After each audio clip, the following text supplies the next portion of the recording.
Hello students welcome you all to my YouTube channel मैं निहारंजन अंत पिला माने ऑप्शनल ओडिया किसी सिलेक्टिव क्वेश्चन में ऑलरेडी डिस्कस कर सारी ये हूँ पार्ट 5 और 5 नंबर पार्ट बा यूनिट 5 रो किसी इंपोर्टेंट 2-3 मार्क क्वेश्चन आज हम डिस्कस करबा जोड़ा तुम एग्जाम वेरी वेरी इंपोर्टेंट तुम एग्जाम रे क्वेश्चन गुड़ाक आसबार चांस रही आमर फर्स्ट क्वेश्चन हूँ सिद्ध बनरे क्या सहित भेट हेले विपदर आशंका रही बोली वशिष्ठ कहते पिलाने सबू क्वेश्चन गुड़ा इंपोर्टेंट तेणु वीडियो को फास्ट लास्ट पर्यटन देख तो तार आंसर कौन हम तार आंसर पे लिख कि परशुरामर भेट कविताटी कवि बलराम दासंकर जगमोहन रामायण आद्य कांडर अंश विशेष अटे।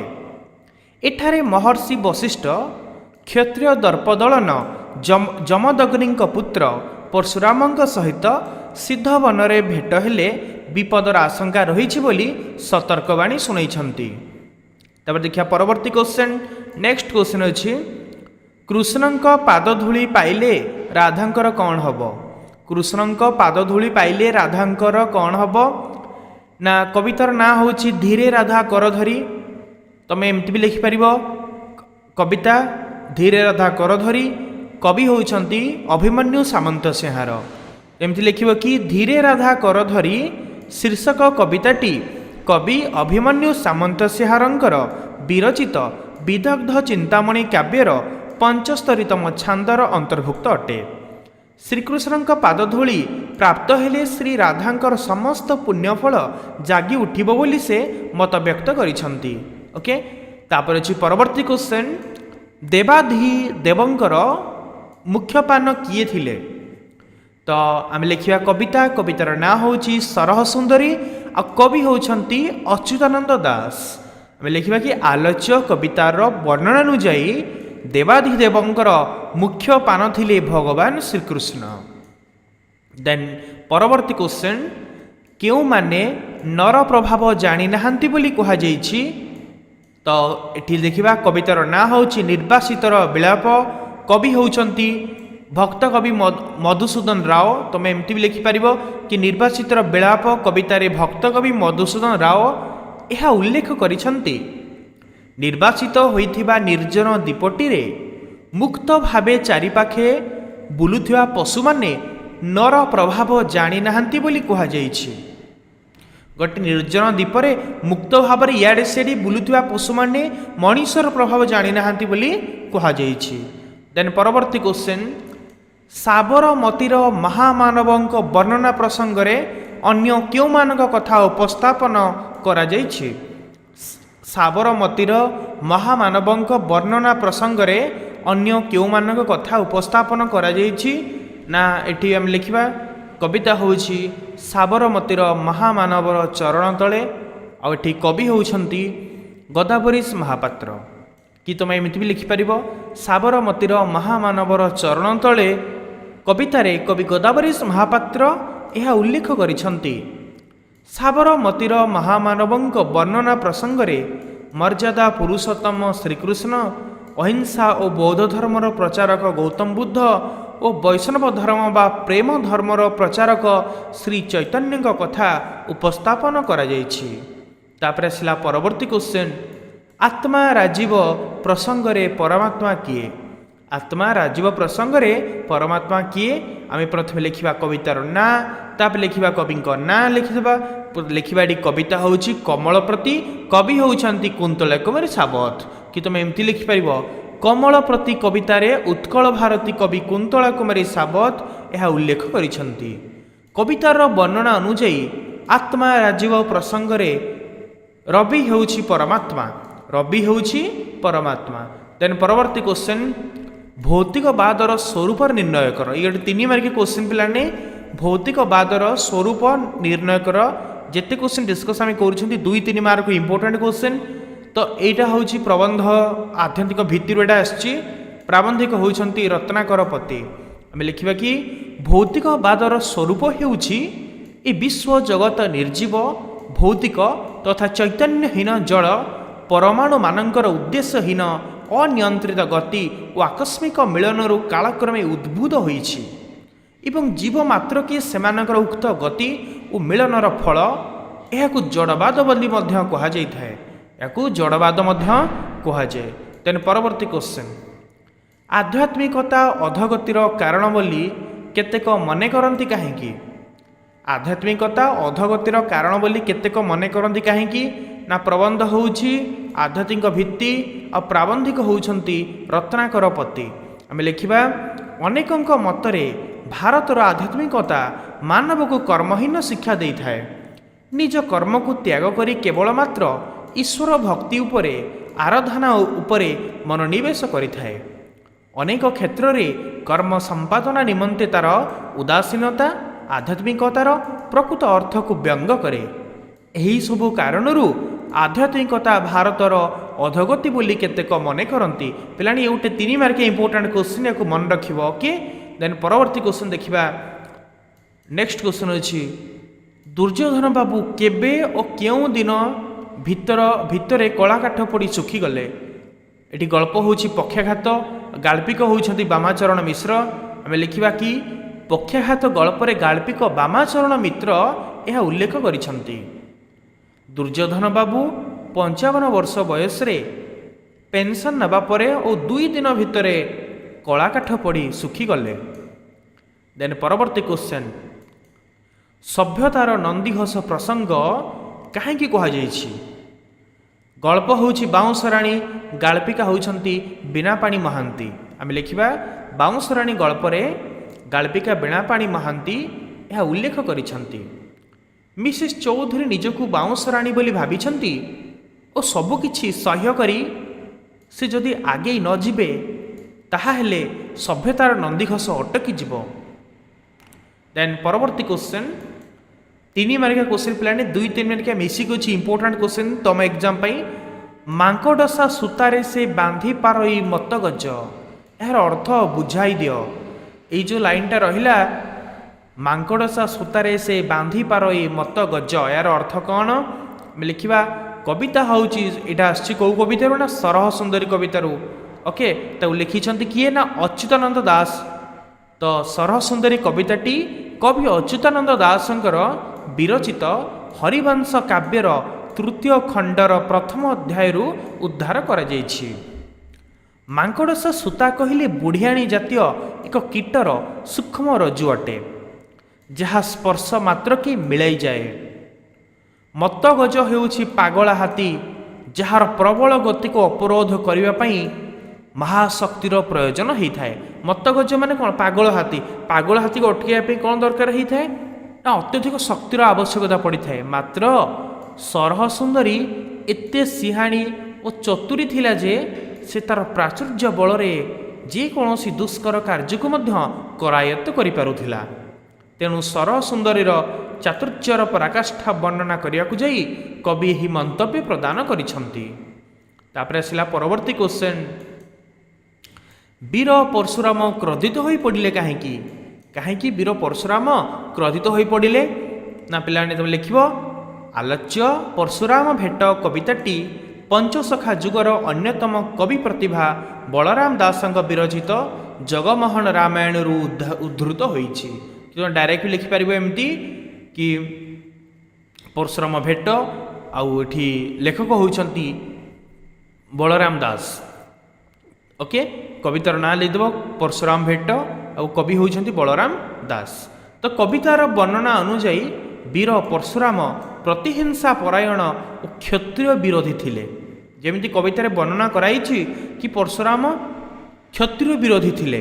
ରାଜା ଦଶରଥ ପୁତ୍ର ରାମ ଓ ପୁତ୍ରବଧୂ ସୀତାଙ୍କୁ ସାଥିରେ ଧରି ଆନନ୍ଦ ଉଲ୍ଲାସରେ ବୀର ତୁର ନିନାଦିତ କରି ଅଯୋଧ୍ୟା ପ୍ରତ୍ୟାବର୍ତ୍ତନ କରୁଥିଲେ। ସେତେବେଳକୁ ଦଶରଥ ରାମ ସୀତାଙ୍କୁ ଧରିକି ରାମଙ୍କର ସୀତାଙ୍କ ସହିତ ବିବାହ ହୋଇଯାଇଥିଲା ଏବଂ ସେ ଅଯୋଧ୍ୟାକୁ ଫେରୁଥିଲେ। ତ ପଥ ପାର୍ଶ୍ୱରେ ଥିବା ସିଦ୍ଧବନ ଆଶ୍ରମରେ ଧ୍ୟାନରତ ପରଶୁରାମଙ୍କ କର୍ଣ୍ଣରେ ସେହି ବୀରବାଦ୍ୟ ଗୁଞ୍ଜରଣ ସୃଷ୍ଟି କରିଥିଲା, ଯାହାଦ୍ୱାରା କି ପରଶୁରାମ କାନରେ ସେହି ବୀରବାଦ୍ୟ ଗୁଞ୍ଜରଣ ସୃଷ୍ଟି କରିଥିଲା।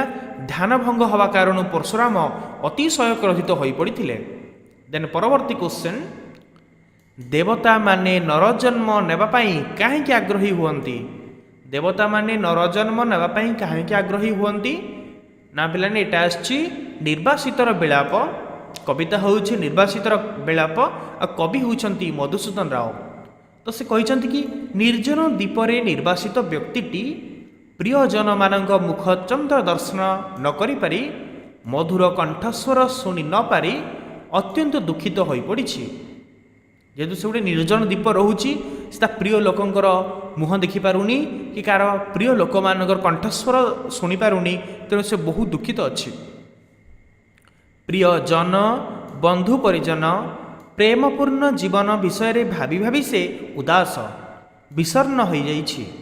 ଆଉ ସେ ତାର ପାଖ ଲୋକ ବନ୍ଧୁ ମାନଙ୍କ କଥା ଚିନ୍ତା କରି କରି ସେ ଅତ୍ୟଧିକ ଦୁଃଖିତ ହୋଇପଡ଼ିଛି। ଆତ୍ମୀୟ ସ୍ୱଜନ ପ୍ରିୟଜନର ଗହଣରେ ଜୀବନ କେତେ ମଧୁମୟ ସତରେ। କେବଳ ସ୍ୱର୍ଗୀୟ ପ୍ରେମର ମାଧୁର୍ଯ୍ୟକୁ ଉପଲବ୍ଧି କରିବା ପାଇଁ ଦେବତାମାନେ ମଧ୍ୟ ନରଦେହ ଧାରଣ କରି ଧରାପୃଷ୍ଠରେ ଜନ୍ମଗ୍ରହଣ କରିବାକୁ ଆଗ୍ରହୀ ହୋଇଥାନ୍ତି। ଦେନ୍ ପରବର୍ତ୍ତୀ କ୍ୱେଶ୍ଚନ୍, କାହାର ପୁଣ୍ୟ ମାଧୁରୀ କାହିଁକି ମଳିନ ହୋଇପଡ଼ିବ? କାହାର ପୁଣ୍ୟ ମାଧୁରୀ କାହିଁକି ମଳିନ ହୋଇପଡ଼ିବ? ନା ଏଇଟା ହେଉଛି କବିତାର ନାଁ ହେଉଛି କମଳପ୍ରତି ଓ ଏଠି କବି ହେଉଛନ୍ତି କୁନ୍ତଳା କୁମାରୀ ସାବତ। କମଳର ଦିବ୍ୟ ସୌନ୍ଦର୍ଯ୍ୟ ଦେଖି କବି ଭାବବିଭୋର ହୋଇପଡ଼ିଛନ୍ତି। ତ କବି ଯେତେବେଳେ ଦେଖିଛନ୍ତି, କ'ଣ ଦେଖିଛନ୍ତି ନା କମଳର ଦିବ୍ୟ ସୌନ୍ଦର୍ଯ୍ୟ, ସେତେବେଳେ କବି ମଧ୍ୟ ଭାବବିଭୋର ହୋଇପଡ଼ିଛନ୍ତି। ତାହାକୁ ତୋଳି ଆଣି ଆଦରରେ ମଧୁର ଚୁମ୍ବନ ଦେବାକୁ ଚାହିଁଛନ୍ତି।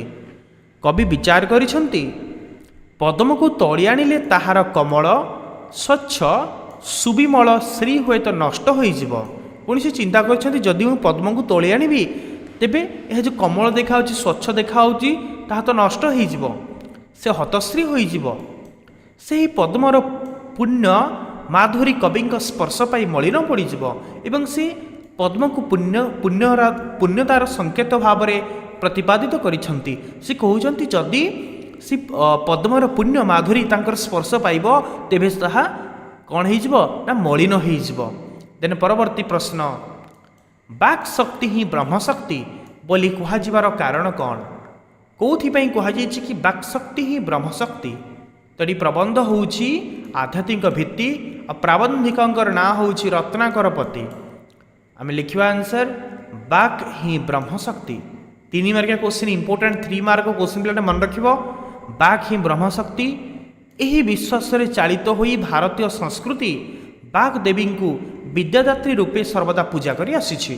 ତ ଏହାକୁ ବିଶ୍ୱାସ ରଖିକି ଆମ ଭାରତୀୟ ସଂସ୍କୃତି ବାଗ୍ଦେବୀ ମାନେ ସରସ୍ୱତୀଙ୍କୁ ସବୁବେଳେ ବିଦ୍ୟାଦାତ୍ରୀ ରୂପେ ସବୁବେଳେ ଭାରତ ସଂସ୍କୃତିରେ ପୂଜା କରାଯାଉଛି।